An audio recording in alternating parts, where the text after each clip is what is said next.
Assalamualaikum warahmatullahi wabarakatuh. Halo, welcome back to my YouTube channel. Gimana nih kabar anak-anak kelas 12 SMKIT Al Mustafawiyah? Setelah kalian melaksanakan seminggu pembelajaran daring, Ibu harapkan kalian sudah beradaptasi ya dengan pola pembelajaran kali ini. Kalian tetap harus semangat karena sebentar lagi kita akan menghadapi PAS semester ganjil. Dan selalu jaga kesehatan ya, makan yang teratur dan istirahat yang cukup. Seperti biasa, diisi dulu ya daftar hadirnya agar Ibu bisa mengetahui siapa saja yang mengikuti atau tidak. Agar pembelajaran hari ini berjalan dengan lancar, yuk kita berdoa terlebih dahulu. Berdoa dimulai.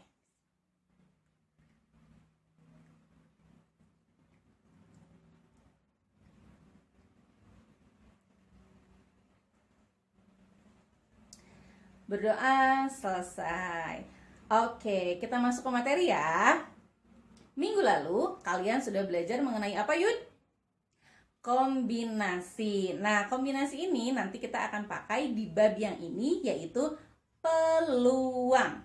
Begitu banyak manfaat yang bisa dimanfaatkan dari ilmu peluang. Jadi, perhatikan dengan baik-baik ya. Yuk, kita masuk ke materi. Yuk, kita lihat rumus umum dari peluang. Peluang suatu kejadian dilambangkan dengan PA.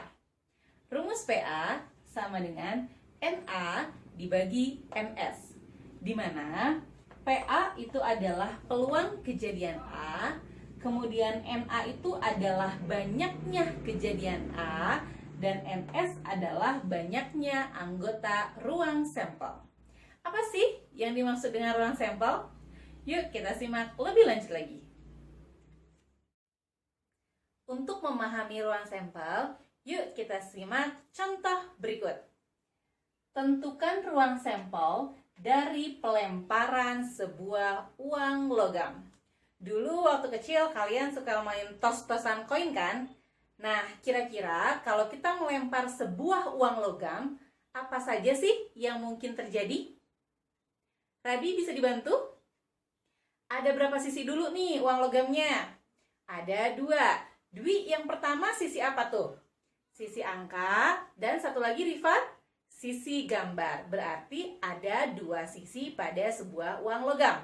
Nah, ketika kita lemparkan satu kali, ketika kita lihat, bisa saja yang terlihat adalah sisi angka.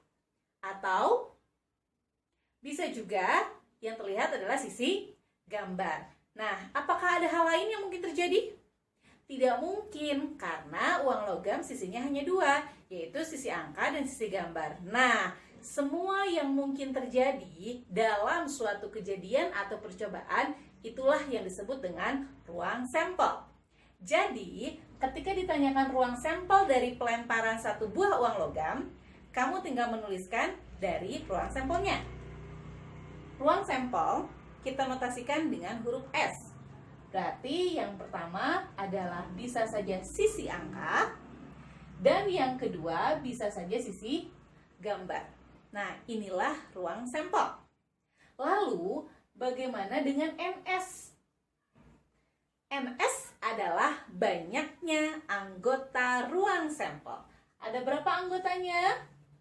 Ada 2. Nah, itulah yang dimaksud dengan ruang sampel dan banyaknya anggota dari ruang sampel. Gimana? Sudah paham? Baik. Oh, masih ada yang belum? Oke, Ibu kasih contoh satu percobaan lagi. Nikmah, suka main dadu? Oke, biasanya dadu yang kita mainkan ini adalah dadu bersisi 6 ya. Oke, ketika kita mengocok dadu, yuk kita teliti apa saja sih yang mungkin terjadi. Bisa saja ketika pengocokan pertama yang keluar mata dadu berapa aja? 1, betul. Bisa berapa lagi? 2.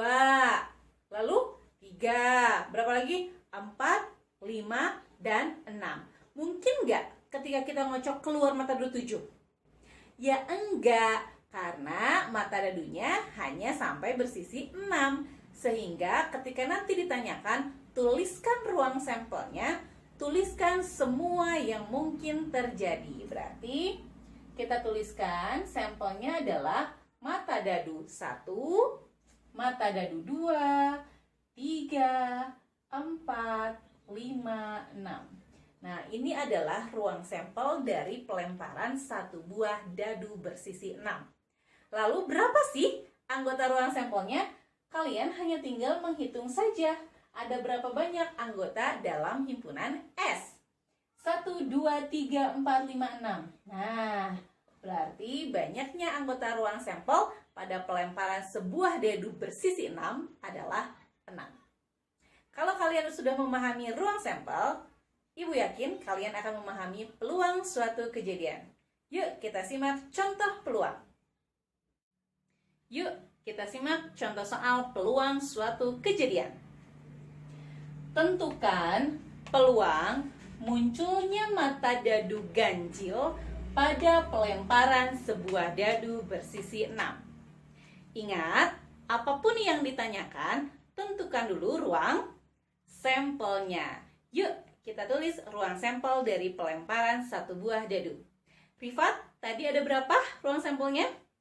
6, pinter banget. Yuk kita tuliskan ya.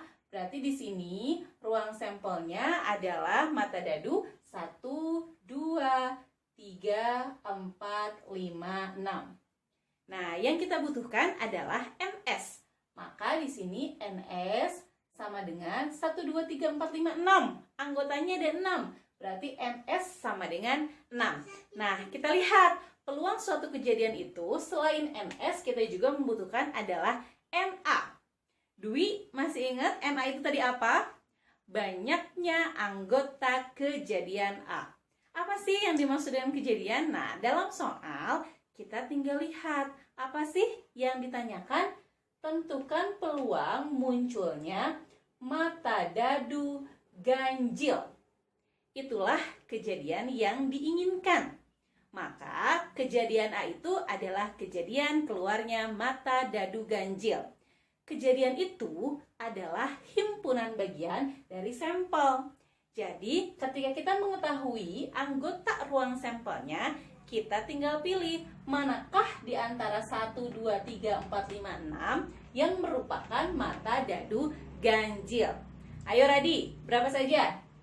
Ya, 1, kemudian 3, lalu 5. Nah, kita tuliskan. Dan dia adalah sebagai himpunan A. Kejadian. Berarti 1, 3, 5. Berarti NA-nya ada berapa anggota dalam himpunan A? 1, 2, 3. Berarti NA-nya adalah 3. Nah, ketika kita sudah menemukan NS-nya 6, kemudian NA-nya 3, kita bisa masuk ke dalam rumus peluang suatu kejadian. PA sama dengan NA dibagi NS. NA-nya berapa? 3 per NS-nya berapa? 6. Sudah selesai? Belum. Ingat ya, dalam menjawab bentuk pecahan harus ke dalam bentuk yang paling sederhana. Yudi, berapa sih bentuk sederhana dari 3 per 6? Iya, 1 per 2. Jadi, peluang munculnya mata dadu ganjil pada pelemparan sebuah dadu bersisi 6 adalah 1 per 2. Gampang banget kan? Nah, itu tadi penjelasan mengenai peluang suatu kejadian. Agar kalian lebih paham lagi, setelah ini Ibu akan kirimkan link latihan soal dan kalian kerjakan dengan teliti. Oke, berarti berakhir sudah pembelajaran kita pada hari ini. Insya Allah kita akan ketemu lagi minggu depan dengan subbab yang berbeda. Tetap jaga kesehatan, terapkan 3M ya. Mencuci tangan, memakai masker, dan menjaga jarak. Sehat-sehat ya semuanya. Wassalamualaikum warahmatullahi wabarakatuh.